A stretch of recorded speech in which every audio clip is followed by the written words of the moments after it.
Okay, it is 5:02. We will begin the meeting as I see most participants have been able to join the room. Welcome. Simultaneous interpretation is being provided. English speaker may need to select English as their language. If you're accessing Zoom from a computer, please click the globe icon located at the bottom of the screen and choose English. If you're accessing Zoom from a smartphone, click the three dots for more on the bottom right side of the screen. Choose language interpretation, choose English, and press done at the top right of the screen. Estaremos proporcionando interpretación simultánea al español. Le pedimos a todos los hispanohablantes que por favor seleccionen español. Si es bilingüe, le pedimos que por favor aún elija el idioma de su preferencia y comparta en el idioma que haya elegido.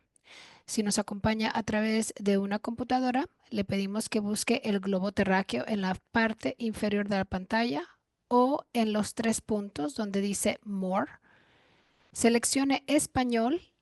Si usted desea solamente escuchar una voz, apague el audio original o puede dejarlo prendido. Si entra a Zoom usando una tableta o un teléfono inteligente, apriete los tres puntos en la parte superior de su pantalla sobre la palabra More también o más. En la parte inferior derecha de la pantalla, seleccione Interpretación, apriete Español y en esta parte es importante que apriete la palabra Done o finalizado para poder accionar la interpretación. Gracias. Next screen, please.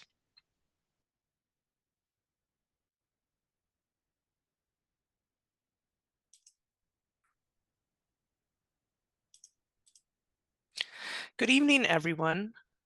I am Jessica Monterosa, an air pollution specialist, and my work here is focused in heavy-duty off-road incentive programs. I also coordinate equity and community engagement efforts with the Mobile Source Control Division Equity Work Group to coordinate the division's efforts. I will be facilitating the evening community meeting tonight in an effort to help with the coordination of the funding plan, share program updates, and coordinate presentations on topics of public interest. I would like to take a minute to acknowledge our team of folks that help us with the facilitation of these monthly meetings. Thank you, thank you. I would like to extend that thank you to Adelina Paez, who facilitated the last 5 months of evening community meetings. Before we continue, there are a few housekeeping items we need to address. The meeting is being recorded and will be available on our meetings and workshops webpage in about 2 weeks. Staff will drop a link in the chat where this information can be found.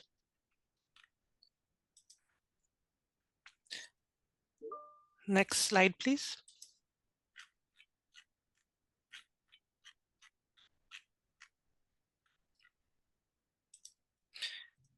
These meetings are about community and sharing information. Our meeting agreements are here to alleviate challenges and are as follows. Be respectful. Let's be kind and create a comfortable space for everyone to share their thoughts and experiences. Take space and/or make space. If you have a lot to say, great. We encourage you to ask questions. But please be mindful and leave room for others to participate as well. Listen to understand. Listen without judgment or jumping to conclusions. Consider equity. We all aim to develop solutions with fairness and equality in mind.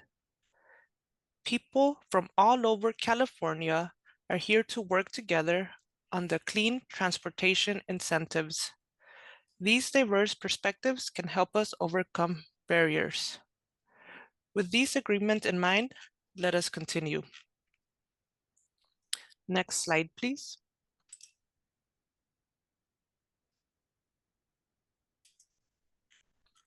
So what is the purpose of an evening community meeting?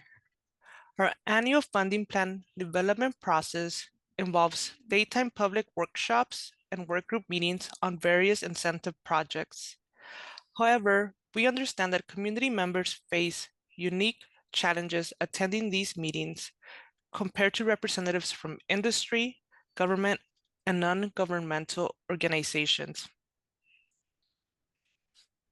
So CARB continues to host monthly evening community meetings to make it easier for community members to engage with us. Our goals for these meetings are to provide a space for community voices and priorities, brainstorm solutions for clean transportation needs, highlight key funding plan information, and foster ongoing communication between staff and the community. Next slide, please.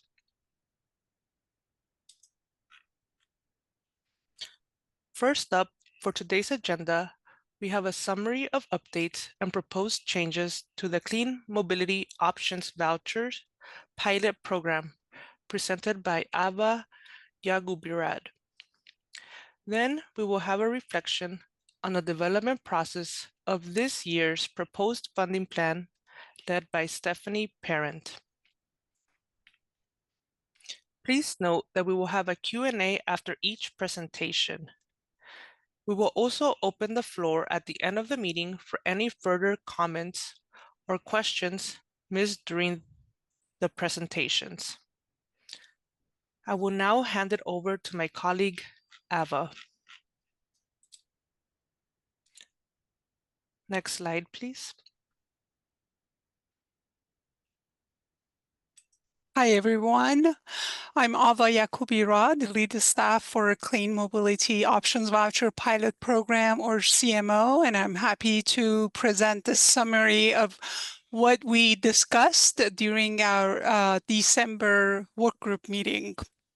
Next slide, please. So the statewide Clean Mobility Options Program, or CMO, is the program that provides fund for small-scale shared mobility projects and community transportation needs assessment. This program is administered by a wonderful group of dedicated and knowledgeable people who are working hard to make sure that the program operates consistently with its intended goals and to support each project to ensure they are on track to implement successfully and achieve their promises to the communities.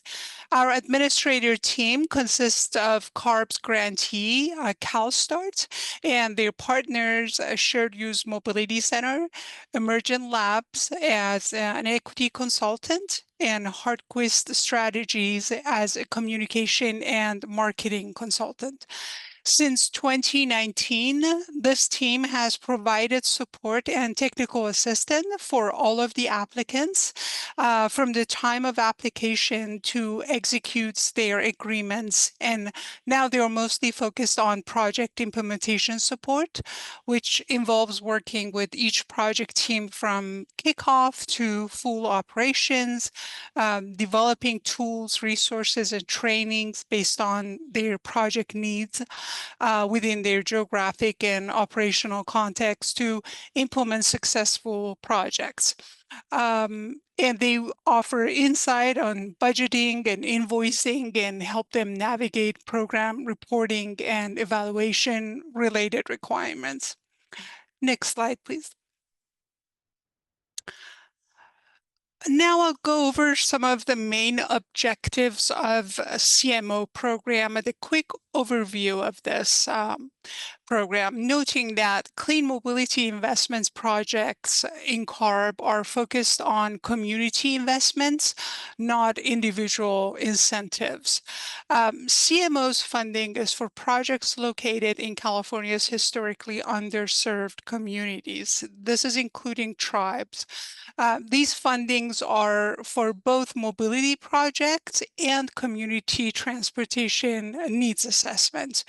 Although needs assessments will continue to be funded through another CARBS program in future, which is our planning program.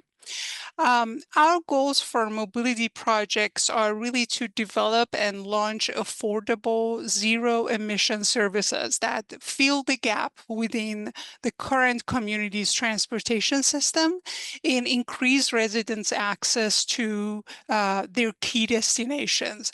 Some of these service models are electric car share or van pools, active transportation projects like bike share or scooters, innovative transit services, which are on-demand electric shuttles, as well as fixed-out transit services, like those shuttles or mini buses that operate on a set schedule and a predetermined route. The CMO intends to engage residents throughout the process from the very beginning, engaging the people who are meant to be served in a meaningful way is really a key to creating community-led solutions to transportation issues. Next slide, please. So we have allocated a total of about 91.4 million in this program since 2018. 19, including 8 million from the California Energy Commission, our state agency's partner in this program. CMO has had 2 application windows so far. The first application window opened in June of 2020 for Community Transportation Needs Assessment Awards, each for $50,000. We awarded about $1 million 0.15 to 24 needs assessment projects spanning a large diversity of locations and communities throughout the state. The first application window for clean mobility projects opened a few months later in October of 2020. Despite being in the midst of pandemic, program was oversubscribed in just a couple minutes, and we could award 20 projects. Each award initially was for 1 million. In 2022 and 23, we could secure additional 800,000 funding to help all of our Window 1 and Window 2 mobility project awardees in rising labor costs, insurance, impacts of inflation, and overall increasing cost of capitals and operation costs due to both inflationary aspects economy and supply chain issues. The second application window for needs assessment voucher opened in late 2022, followed by a 2-phase application process for mobility project awards in the spring and summer of 23. As a result, 24 new transportation needs assessment voucher agreements were executed between CalSTART and awardees, as well as 17 new mobility projects. Clean Mobility Equity Alliance Network, or CMEA, is another important piece of this program that provides support for communities throughout California by creating an environment for sharing lessons learned. CMEA is peer-to-peer learning network where project implementers and communities can leverage technical expertise, share successes and challenges in project implementation, and foster statewide connections to advance clean mobility across California. CMEA includes several work groups and trainings each focused on a specific topic, such as implementation issues, transportation equity, financial sustainability, and also we have the annual Clean Mobility Forum event. Technical assistance is another significant part of CMO. As I mentioned earlier, our administrator team has provided support and technical assistance for all applicants from the time they were preparing the application to executing the voucher agreements and amendments, and now project implementation and reporting support. Next slide. Okay, now a quick status of awarded projects. All of our 24 needs assessment from window 1 are completed. Some of the final reports are posted on CMO website. The link, I believe, is provided on the slide. You can check it out later. We were also very happy to see that some of our needs assessment teams were able to receive a grant for mobility projects in window 2. Of the 12 new needs assessment projects awarded in window 2, 4 assessment, I believe, as of November are completed. I'm sure there are more that are completed by now. And out of 20 mobility project vouchers that awarded in window 1, 16 projects have launched services and are in full operation, and remaining 4 projects are in construction phase. And one of our 17 new mobility projects that were just awarded in window 2 also fully launched their services. Next slide, please. And here's the map, just a simple map of our current 37 CMO mobility projects around the states, from the northern regions to the Central Valley and all the way to southern regions of the state. For more detailed information about each of these projects, I really encourage you to visit the CMO website, cleanmobilityoptions.org, and look at awardees tab. There you can also see interesting story videos that highlight the impact of CMO funding on communities. I would also like to highlight that our primary goal in CMO was to extend funding to the most underserved and hard to reach communities across the state, ensuring equitable access to resources and opportunities. Through tailored strategies and partnerships, targeted outreach and technical assistance provided by our administrative team, focusing on these hard-to-reach urban neighborhoods, rural communities, and tribal region, CMO really aimed to bridge gaps in access to clean mobility and empowering communities that had previously been overlooked. And next slide. So during our recent work group in December, we talked about a recommendation to change the funding term for mobility project voucher awardees. The original expectations from mobility project voucher awardees, or called MPV, was that projects have up to 15 months from the kickoff meeting with program administrators to complete planning and construction phase of the project. All the expenses, including capital costs, planning and administrative costs during this time, are reimbursable using voucher funds. We also require 4 years of service operation after launch. But voucher funds were only allowed for the first 3 years of operation cost. That means the year 4 of operation must have been funded with outside resources. And no operation cost was reimbursable during year 4, and only administrative activities could be paid by voucher award, like payment submission, data collection, reporting, travel expenses, those kind of costs. This limitation was initially thought to be a strategy to encourage awardees to seek outside funding to sustain their service in year 4 and beyond. Although we really encourage awardees to still look for outside funding by providing them resources that they need and help them to build those partnerships that they need, we have learned that it's very hard to sustain any public transportation service without dependence on subsidies and incentives. Next slide, please.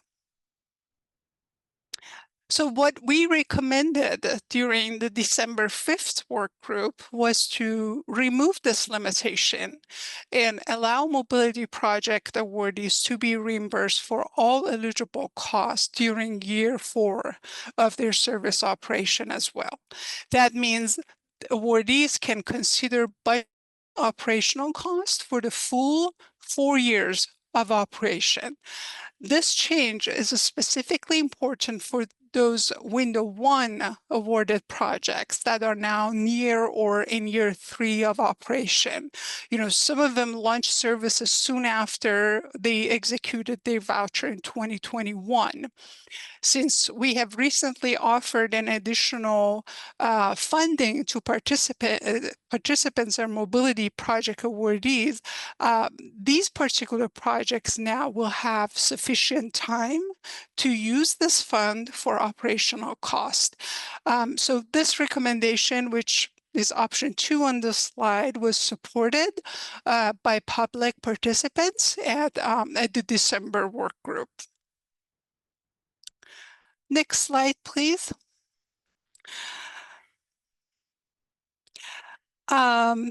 All right, I guess that's it. And thank you all for listening and your participation. You can reach out to me or CMO program administrator if you have any question or suggestions, you know, about this program, any feedback.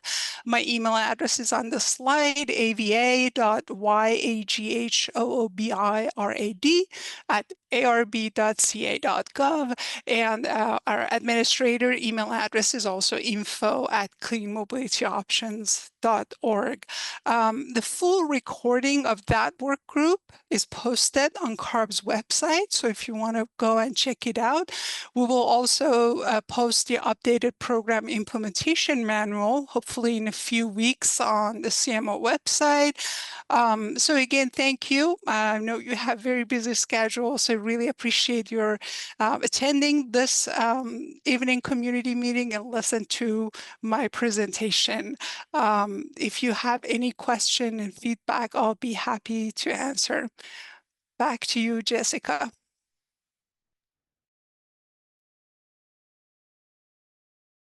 Thank you for that presentation, Ava. We will now open up the question and answer portion of this presentation, and I'll hand it off to my colleague, Robert. Good evening, folks. My name is Robert Chester, and I work in the Mobile Source Control Division. I'll be running the Q&A and comment session. So we're going to open the floor for questions and comments regarding the Clean Mobility Options Voucher Pilot Program update.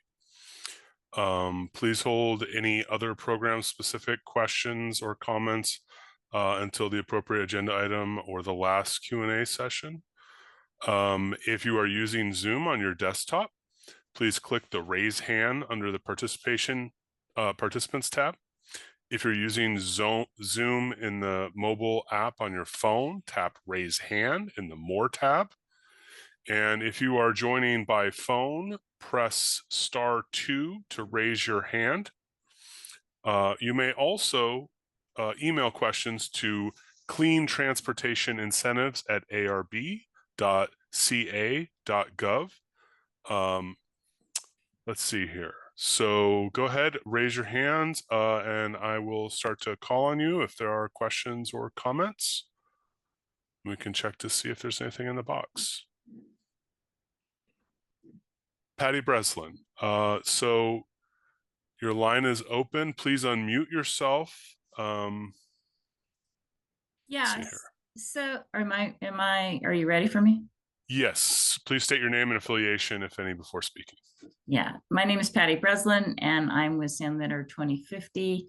And my question is really around the sustainable funding aspect of this. And, you know, you have found what you've learned after year 3 is that, in fact, it was difficult to sustain that funding. And I'm wondering, you know, like all public transit in the United States is kind of in the same boat as far as I know of.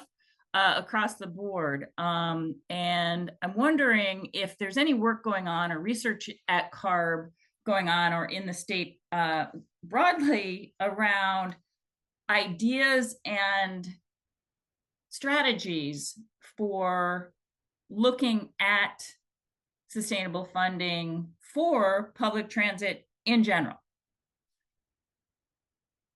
Transportation, I should say, not transit. That's my question.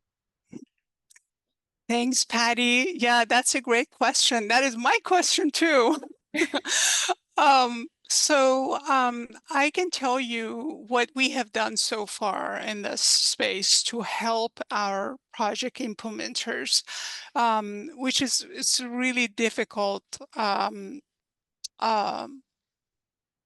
It's a difficult subject because we all are aware that really they can't, these type of projects cannot go on without public incentives.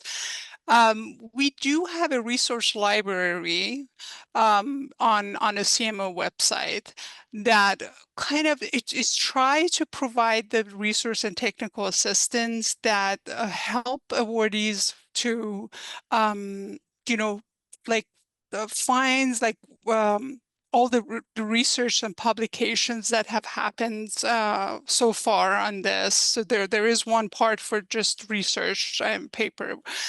And then there are also fact sheets and guides also, and the webinars that we have held so far. Also, all the grant opportunities portals databases are there, like, you know, the California grant portals or California climate investments portal. So I think this is our attempt to start this putting something together and have this conversation. You know, for example, I think I mentioned during my presentation, building partnerships with local governments or community-based organizations, like how that could help to get a better buy-off for the service and help that project keep going when people actually see a benefit of using the service. This for example, one of the strategies, or how can we get federal funding for these type of projects, for example.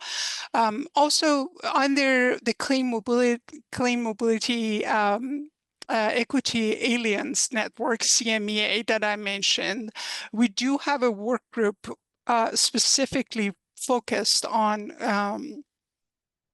the sustainability issue. And I can send you more information directly to your email address, Patty. And you're welcome to attend those work groups. And this is Anne Marie Rogers. I'm branch chief over compliance assistance and outreach, but we focus on heavy duty. And we work very closely with the transit agencies. And we know that since COVID, you know, they haven't been able to recover the ridership. But the California State Transportation Agency, or CALSTA for short, is looking into funding and operational needs for transit agencies. And they have a report coming out at the end of this year that will address some of those concerns and what transit agencies need as far as funding and to increase ridership and those kinds of things. So I don't know if that's, Patty, what you were also asking about. It is. I mean, because, you know, as just broadly, public transportation has never been able to be self-sustaining. And so I don't know why it would be any different for these micro kind of systems to be, you know, any better at that than some of our transit agencies. So it seems to me that it's kind of, you know, a horse of the, you know, a different color in the same circumstance. So yeah, that was it. And so to me, it's a much bigger question that the state needs to sort of tackle head on from that perspective. Yeah, so it's the SB 125 transit program that CalSTA is looking into. So if you're interested, I could have a link to the. I can look that up. Okay. Thanks, Ava. Thank you for your question, Patty.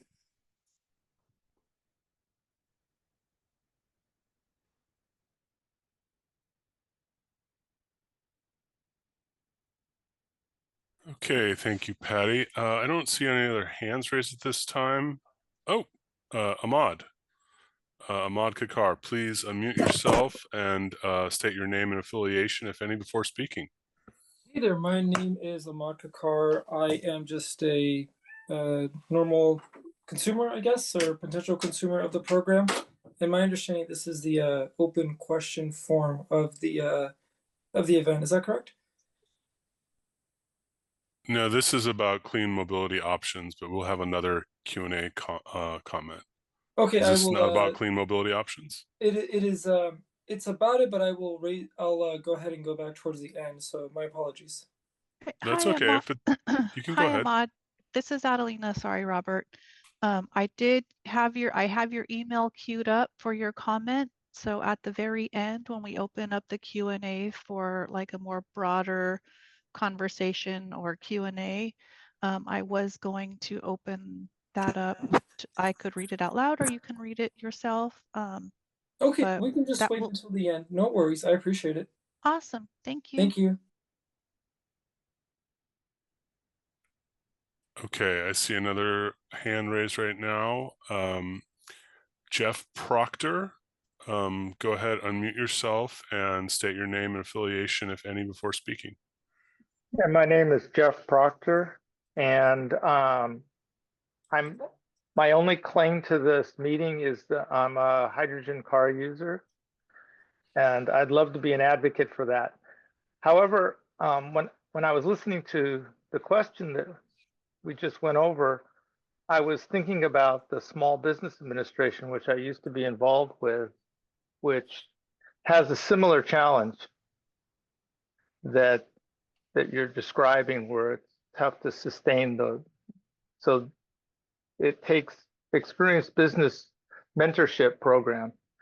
So I don't know if that's a resource that you want to engage with. There's a lot of retired people that are involved with the SBA, and they probably would be interested in joining. So I'm just suggesting that as a resource to explore. Thank you. Thank you, Jeff. Appreciate that. Okay, it appears that we have no emails at this time, and I see no other hands raised. We're going to move on to the next session. We will have another Q&A. So, okay, next section. Thanks.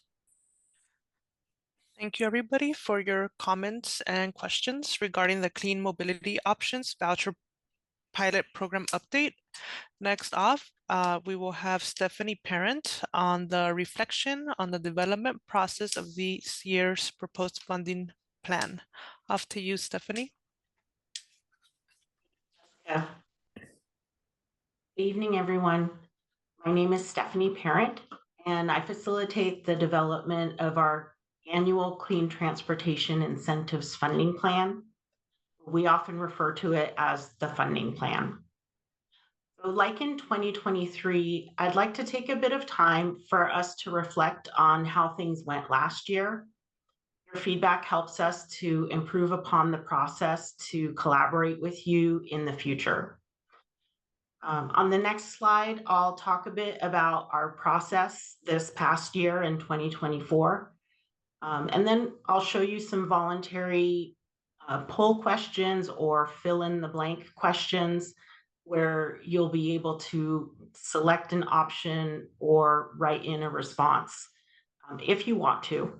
And we'll show you with the two poll questions, we'll show you the total results on the screen.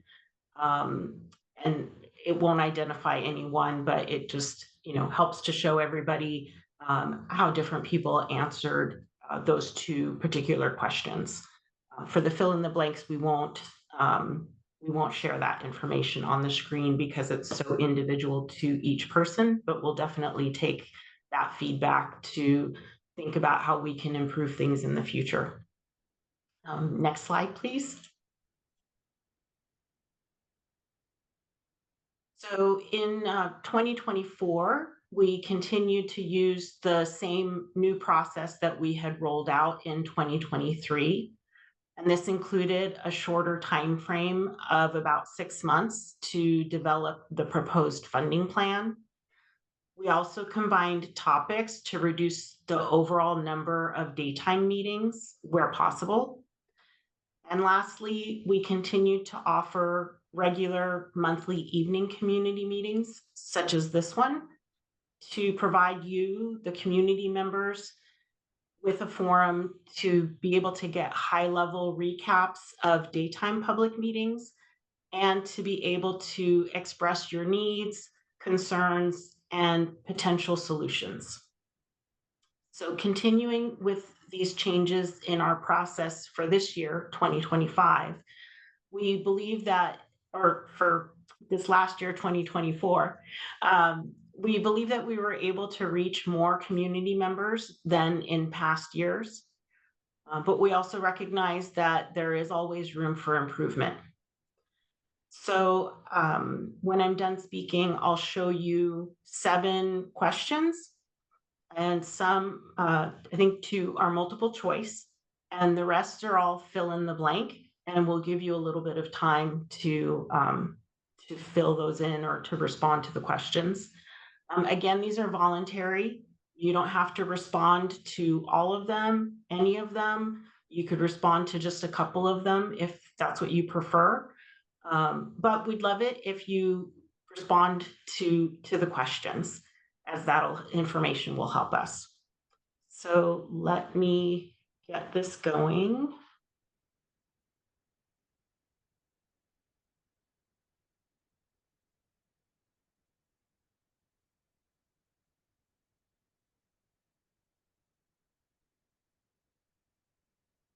Okay, so I just launched the first question.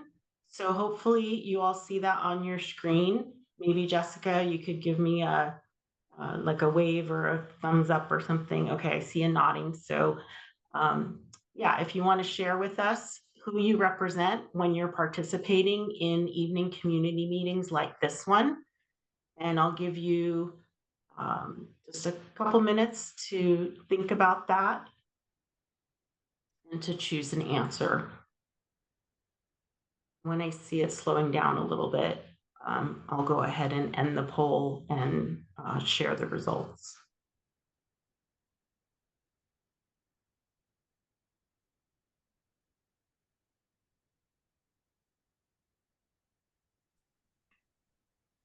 Okay, it looks like it's slowed down. So I'll go ahead and end the poll. We have maybe a couple of other stragglers.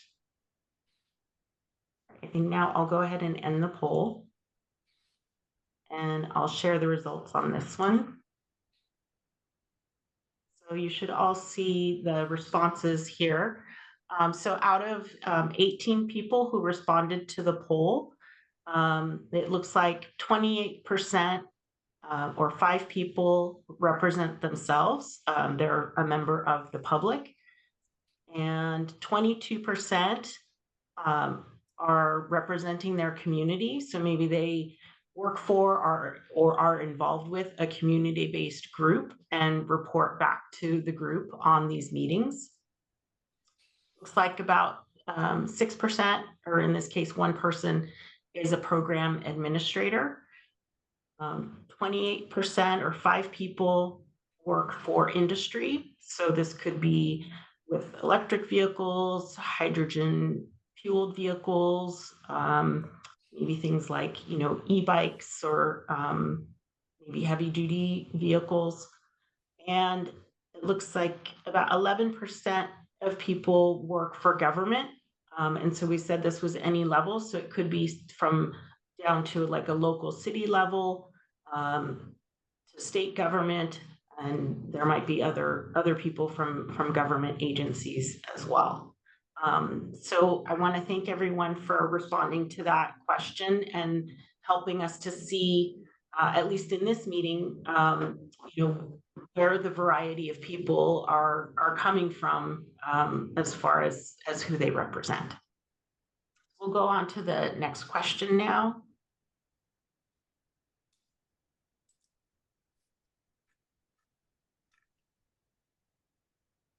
Okay. So I've launched question number 2, so you should be able to see that on your screen. And this is a fill in the blank question. The question is, what brought you to this meeting? And please fill in the box below. We're just trying to get an idea, maybe if you came to learn something, maybe there was a specific topic that drew you to this meeting. Maybe it was the clean mobility options. Hopefully I said that correctly. And again, I won't share this information on the screen. So just let us know what was your interest for this meeting this evening. I'll give everybody just a couple minutes to fill that out.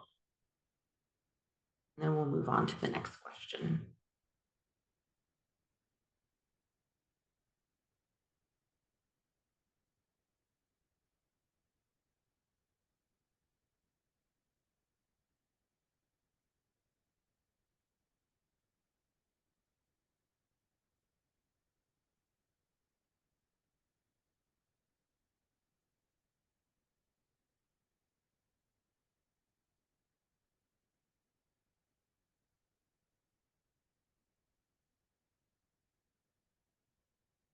It looks like things have slowed down a bit.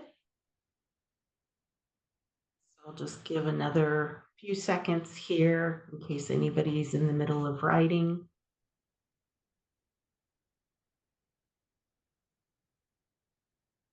And I'll go ahead and end it now.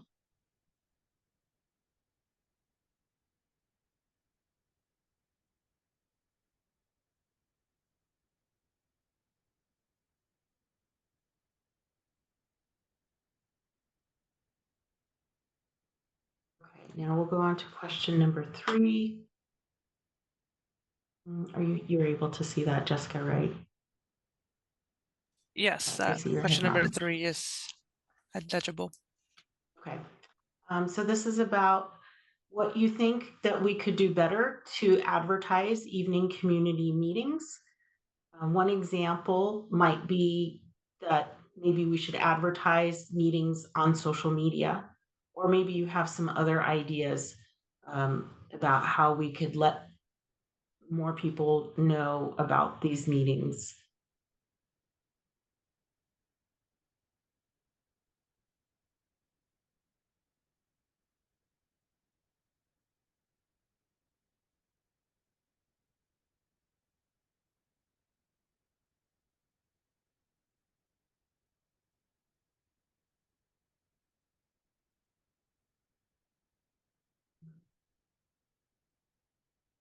Jessica, I see that Mona, one of the ASL interpreters, raised their hand.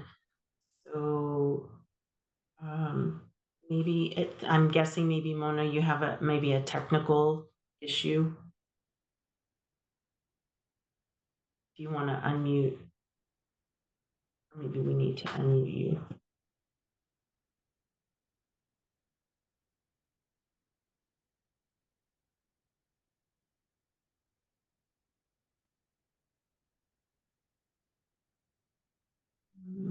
I don't see where Mona's hand is raised.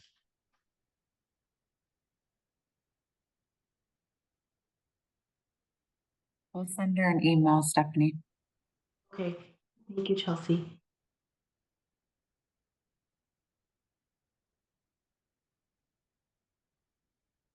Okay, it looks like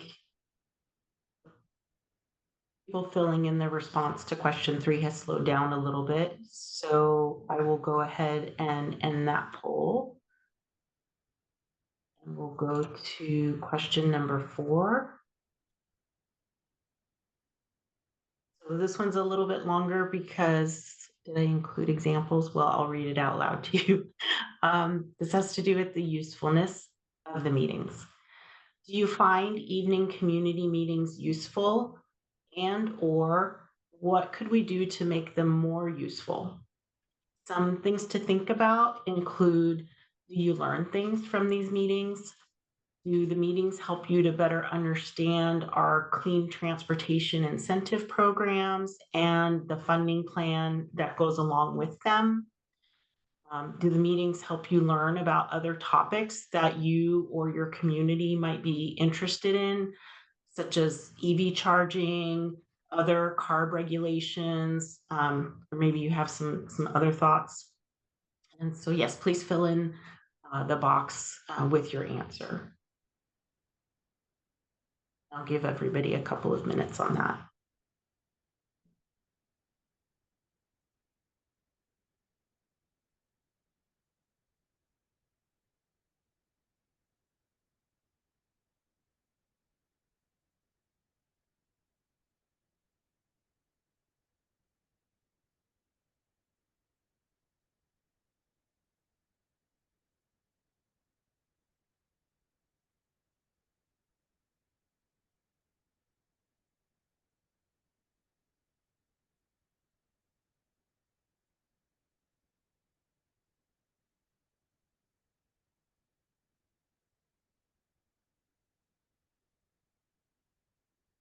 Everybody just another minute or so, and then I'll go ahead and end the poll.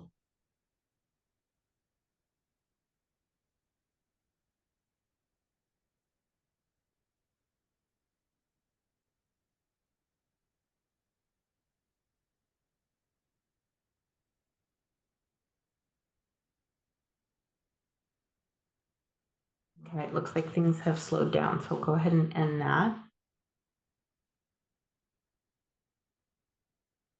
Okay, question number 5. So we have 3 more questions. So for collaboration, what could we offer in the future that would make collaborating with CARB staff on the development of the Clean Transportation Incentives Funding Plan and the incentive programs better? Some examples might include, 1, maybe earlier evening community meetings from something like 4 to 6 p.m. would work better for you, or maybe later evening community meetings, say from 6 to 8 p.m. Another option would be maybe a different day of the week works a lot better for people, or whether it's yourself or maybe people that you know in your community. So these would still be like once per month, but maybe a Wednesday or a Thursday is better. So we do always like to keep it consistent. Like the last 2 years, we've done the 3rd Tuesday of the month for most months in the year. And with just taking a break, usually in June and in November, because June is when the final state budget comes out, and November is usually when we present our funding plan to the board. And then, of course, you could offer your own suggestion in the box below, and I see that some of you have done that already, so thank you.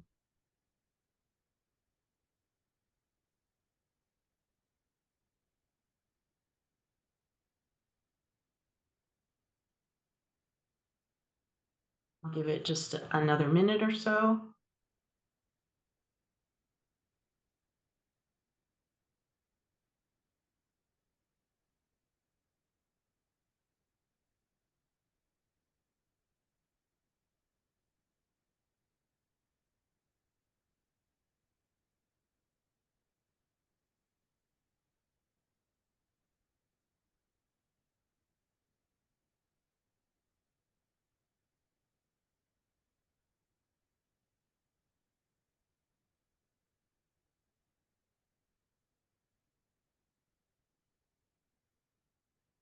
All right, it looks like things are slowing down.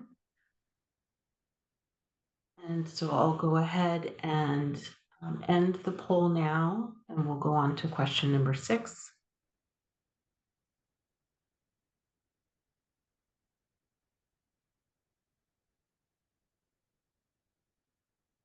So your participation preference, what is your preferred way to participate in evening community meetings? So this is another poll questions. And so the options are online, like tonight, we're using the Zoom platform. Would you prefer in-person meetings? And those, most likely they, off the top of my head, they would probably be in Sacramento, or we do also have a location in Riverside. And we've thought about, if there's ways to go out into various different communities. We would have to think a lot about how we would be able to do that, just because of the logistics. Ideally, to plan a public meeting, you have to start 8 weeks before the meeting. But since we do these monthly, then we try to do it 6 weeks ahead of time, but that's kind of hard. So we definitely can do it in a month, and just being able to coordinate with maybe other community organizations, to be able to make that happen. Then hybrid option, I see some people have chosen that. And so, yeah, having the online or the in-person. Again, the in-person would probably take us a lot to really think about how we could do that, especially in a way that maybe could move around the state. Or maybe somebody's not sure, or maybe they have another idea. So those are the different options there. And I see we have a fair number of people that have responded to the question. So I'll go ahead and end the poll, and this one I will share with you.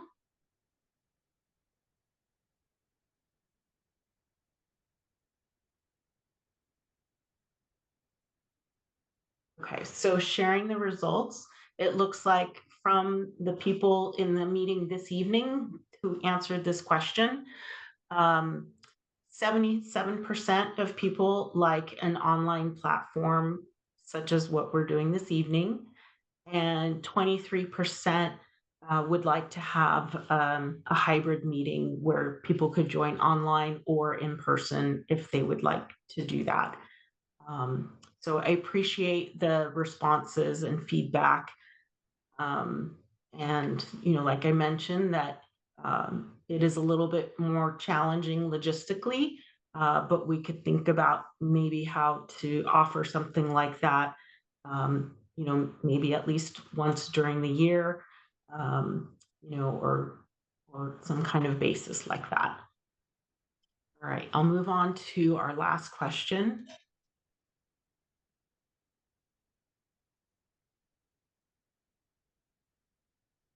So this last one is just if you have anything else that you would like to share with us about, could be the evening community meetings, it could be about just the 6-month time frame where we have developed the funding plan in the last 2 years, which June usually is happening between about June through the end of November. And yeah, any thoughts related to those topics would be very helpful for us. And I'll give you another minute or so to fill in any thoughts that you might have.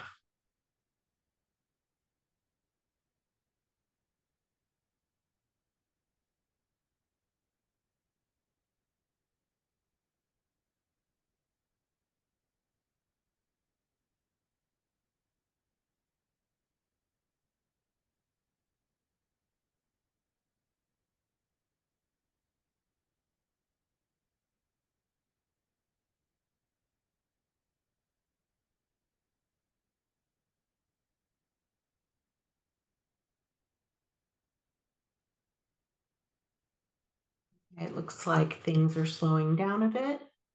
I'll give people just another few seconds in case they're finishing up their typing.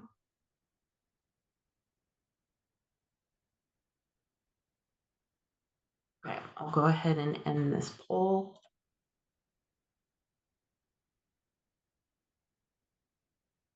And I will go ahead and close this out. And so that's the end of my presentation. And we can move on to any questions or comments that people have on this segment. And I can hand things over to Robert to handle that for us. Hi, folks. Me again. So we'll now open the floor for questions and comments regarding reflections on the fiscal year 24-25 funding plan development process. If you are on your desktop using Zoom, please click raise hand under the participants tab.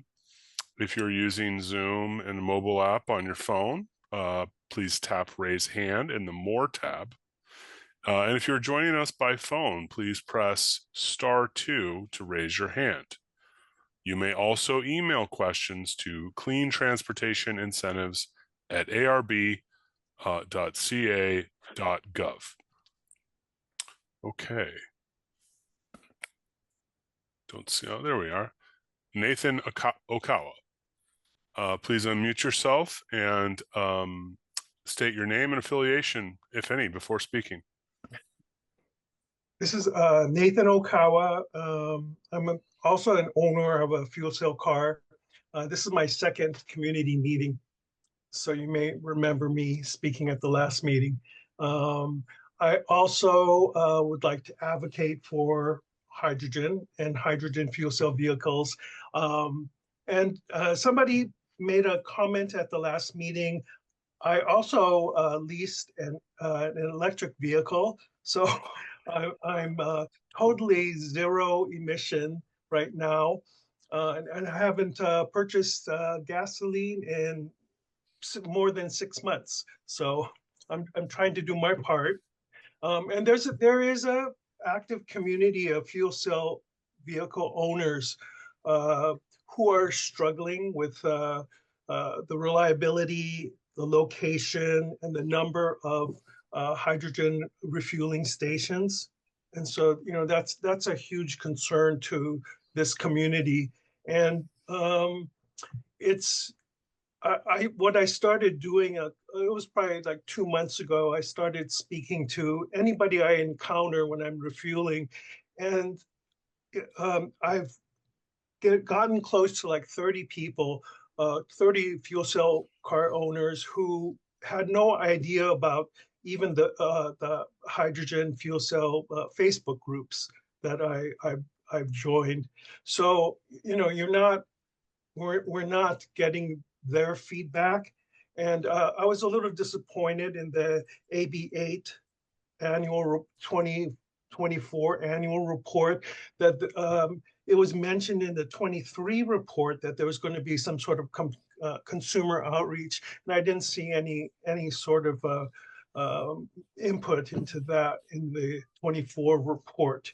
And if you don't get feedback from owners, and that's kind of what the poll questions were about, then you really don't get a good gauge of what people are thinking and you know, what needs to be communicated more clearly, legislative things that are going on. Yeah, so that's just one comment. So I've spoken to the locations and reliability of the stations. I live in Redondo, Gardena, and Torrance, and there aren't very many stations in that area of Los Angeles. And if you look at the hydrogen fuel cell partnership map, there's probably a 600 or 700 square mile area of Los Angeles that sometimes doesn't have an operating hydrogen fuel cell station. So it's a real concern for the people. And actually, it turns out I have some coworker and a friend who also recently leased the Honda fuel cell CRV. So, you know, we are out there, and you know, I'm appealing to the CARB board to remember that, you know, I just recently started attending these, but there are people who have been struggling for years, and they took on the challenge. It's on your websites, that you support the hydrogen. Look, the federal government gave over $1 billion to California for hydrogen development, and we took up, us owners invested our own money to either lease or to purchase our fuel cell vehicles, and to do our part for a zero emission future. And I don't know, there's a lot of anger from owners out there that the CARB and the state and the manufacturers have abandoned them and left them out, and because they were struggling.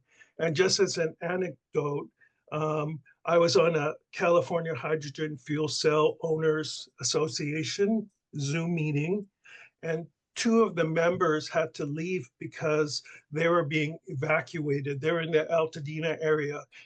And so they had to use their vehicles. Actually, one was using their CRV to provide power to their home. So that's an interesting feature of their vehicle. But they both had to evacuate, and they both ended up losing their homes in the fire. So I sent an email to this Toyota Mirai person. He's a moderator of one of our groups.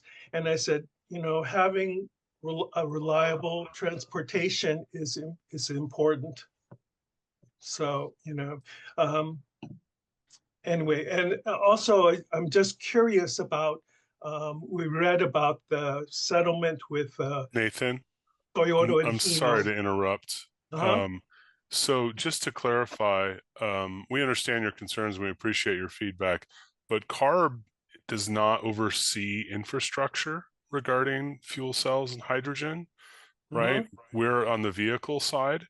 So you should be directing these comments at the CEC, the California Energy Commission. If you email us, we're happy to pass that along and try to get you in touch with the right people. Totally understand your frustration. We understand that the goals have been not met in terms of the vision that has been stated by the state, by the feds, but that is not CARB's province of responsibility. We hear you, but your feedback will be better targeted to the agency that does oversee that. Okay, thank you for clarifying that. I know that we just recently read about a settlement with Toyota Hino, and that the CARB and perhaps the CEC may be getting some funds. And I'd be curious to know if some of that fund will be redirected to some of the initiatives. Great. Yeah, thank you. You're very welcome. Thank you. And Robert, I'll just add to that. Yeah, thanks, Nathan, for your sharing your concerns. And I know some of the comments you had sent to when we had the proposed funding plan this last October out for comment, and I did send those comments over to the California Energy Commission, and so I can also try to follow up with them and see, because it sounds like maybe they haven't reached out to you, and so I could follow up on that as well. Thank you. Okay, we're going to go back to Ahmad, who had his hand up earlier and had sent in comment earlier. Ahmad, if you'd like to unmute yourself and state your name and affiliation. Hey there, my name is Ahmad Kakar. I am a community member. And is it okay to go ahead and proceed with the question? Yes. Okay, so I was just kind of reviewing kind of the MSRP caps that are in the CARS category for purchases in the incentive programs. And I get the intentionality behind it, but in some degree, it kind of seems like it's somewhat being restrictive and may limit some of the customer choice and program. One thing that comes to mind is just inflationary impact. A lot of these manufacturing costs have gone up, and they're passing down those costs down to consumers. Secondly, as we know in general, is that they're adding in more technology. So as they're adding in more technology, that technology itself is becoming a little bit more expensive. And one of the problems with that technology is that the newer 24, 25 models are being equipped with safety features. And unless you purchase the latest and greatest, you won't get those safety features in some of those cars. That's a second idea. Third is that it's just that it seems like the vehicle list is dominated by a few market players. So from like a attractive or more having a little bit more options, it would be nice to have that number go up. But kind of fourth and most importantly is like just doing a research analysis of all the pricing that's out there. It seems like majority of these cars start at like the 47 range and go up to like the 52, 53 range. And so I was just kind of wondering, just based kind of on the market conditions and making sure the program remains effective for EV adoption, kind of what would it look like to potentially increase that incentive amount from the 45,000 MSRP to potentially 55,000? Hi, Ahmad. This is Tiffany. Thanks for your comment. So I could take this one. So I want to kind of address your kind of comments and questions like in two different pathways, right? And so this was in response to a couple public comments also about, we used to have a much lower loan cap, right? So originally this loan cap amount was sitting at 35,000. And so there was a market analysis that was done. I will have to find that market analysis, but I'm more than happy to share it with you. That was conducted by the CEC about affordable vehicle purchases. And so that analysis, that takes into account market conditions as well as prior data that was generated through participation through our light duty incentive purchases programs. And so we have found that 45,000 has kind of been at the topmost threshold for most of these individuals that are looking to purchase these vehicles, right? Another thing to keep in mind as well is that this vehicle cap price of 45,000, that is pertaining to new vehicles. We also fund used vehicles as well. So there are a few different options for participants, kind of depending on their need. And another thing too, let me see here in my notes. Let me see here. So, but we are going to take a look into like continuing to monitor market conditions and inflation, as you have mentioned. So we can consider another potential increase to 55,000. That will have to go through the funding plan process. And as you may be aware, this funding plan process is about a year, starting around this time of the year. So just keep in mind that we will be considering, and as we continue to get data, lifetime data, we are from our administrators, from CSC and the like, we will be considering this. So we do thank you for your comment. And again, if you do continue to have questions, please feel free to contact myself or the Clean Transportation Incentives at arb.ca.gov email address. I appreciate that, Tiffany. Yeah, and I would just recommend kind of following up on the latest safety features and everything. I'm sure everyone wants to be in the safest car possible, but it's almost like these manufacturers are adding in features to kind of put it right above that $45,000 number, and then it just adds on to it. I don't know why that is. It's marketing or what have you, but that's the other thing too, is that like we want to of course be in the safest vehicles possible, but if they're including them as standard, that's kind of driving the cost up a little bit higher. And so any sort of like review process would be greatly appreciated. Perfect. Thank you for your comment. Much appreciated. Thank you again. Thank you, Ahmad. Appreciate it. Okay, we have no emails in our inbox at this time with questions. At this time, I do not see any other hand. Oh, there we go. Jeff Proctor. Please state your name and affiliation and go ahead, unmute yourself. Yes, my name is Jeff Proctor, and I'm just a fuel cell vehicle owner. I just wanted to make two comments. One was that the fuel cell vehicles are hovering around 20K. The newer ones are obviously a little bit more, or a lot more. They have a lot of incentives. But used ones that are 1 or 2 years old are sub 20, even some of them. And I wanted to ask a question. And Santa Monica recently decided to go electric bus. Do you guys get involved in that at all?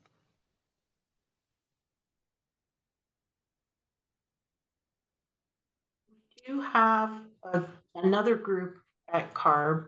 This is Stephanie Parent, that handles our, I want to say it's called the Innovative Clean Transit Regulation.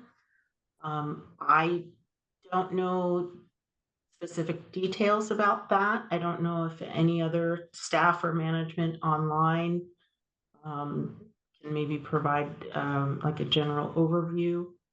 That could be an interesting topic to have those staff members come and present to an evening community meeting about that regulation in the future.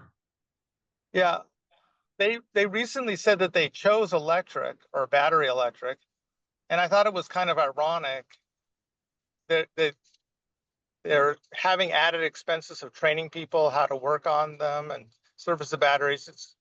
It's not as simple as just charging them up. There's a lot more technology managing batteries in a vehicle.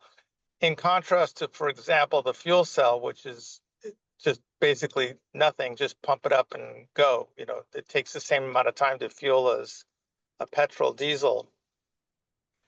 And the irony is that just down the 10 freeway, they can hop on over to Fullerton. And I forget the name of the transit district that there's, but they have a hydrogen bus fleet there. And they could have witnessed it for themselves. And basically, I guess what I'm getting to is I think that people are ignorant about how hydrogen works, its affordability, so forth. And like Nathan was saying, we wish we had more stations. So understand that this is not the group to plead our case there. But it seems like if more hydrogen vehicles were on the road and more mobility projects for public transit were using hydrogen, it would just bleed over to the other mobility, and maybe we'd see these prices come down. It wouldn't be such a luxury item. It would just be a gas vehicle running hydrogen gas instead of petrol. And maybe we'll see a greater adoption among people in the middle and low income. Anyway, thank you. Thanks for your comment. Thank you, Jeff. Also, we just posted that affordability analysis per your comment and question, Ahmad. That's in the chat now. So, okay, let's see here. I don't see any other hands raised at this time. Adelina, any more emails in the box? I haven't gotten any. Okay. Well, that then concludes this segment, and on to the next slide. Thank you, Robert. So this concludes our question and answer portion for the presentations.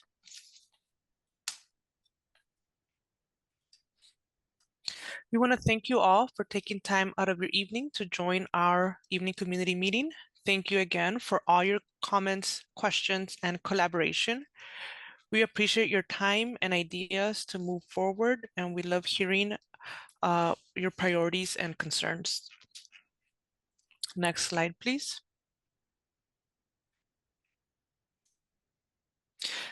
The evening community meetings will be held every third Tuesday of the month, excluding the month of June due to the state budget being finalized, and also November when the funding plan is being presented to the board. We may sometimes need to shift them around a day or two, but we try to keep do our best to keep them consistent. Last month, we had a successful eBite incentive launch date, and we will continue to update any upcoming daytime work groups in the low carbon transportation incentives and AQIP meetings and workshop page. The next evening community meeting will be February 18th at 5 p.m. Staff will now be able to drop the link so you can learn more about our next meeting and be able to register for future events. Next slide, please. Thank you all for being here today. I want to extend my gratitude to all the staff who takes time out of their evening to join us and help answer all of your questions. It takes a very huge effort and collaboration for these meetings to take place. And I am very grateful for all the staff that has been helping me train over the last few months so I could be the host for these meetings. If you have any more questions or concerns, or something may not be working for you regarding your community, air quality, or community transportation needs, we are here to listen and we will do our best to help. You can reach out to our team at the Clean Transportation Incentives at arb.ca.gov email. To keep your inboxes up to date on the funding plan process, you may also subscribe via the listserv link that staff will drop in the chat.